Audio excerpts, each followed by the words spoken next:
We got some brand new info on what Marvel Studios intends to do with the X-Men brand, starting with X-Men 97, the follow-up to X-Men the Animated Series. So let's talk about what exactly the premise is for the first episode and beyond.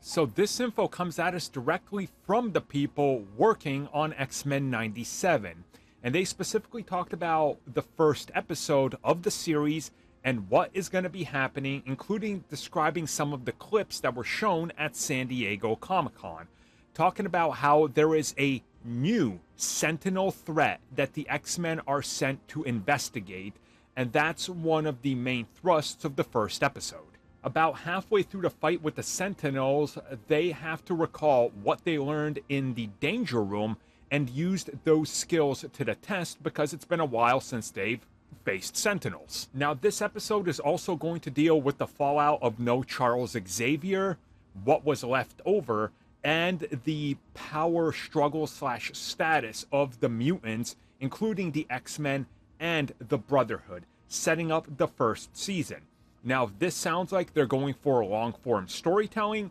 they are.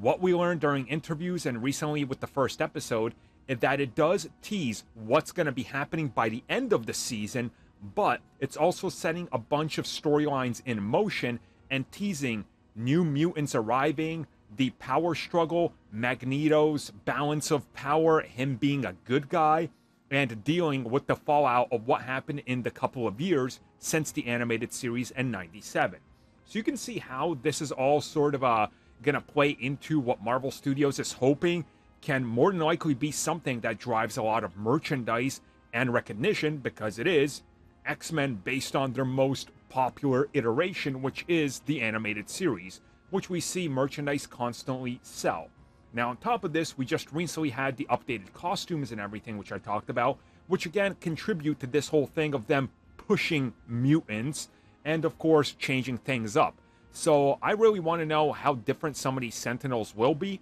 because from what we heard, we're going to get the classic Sentinels because they want to resell new figures, but we're also going to get new ones. So let's hope that these are honestly a pretty good step up and, toss the X-Men into a unknown factor where maybe they don't know how to exactly take them out.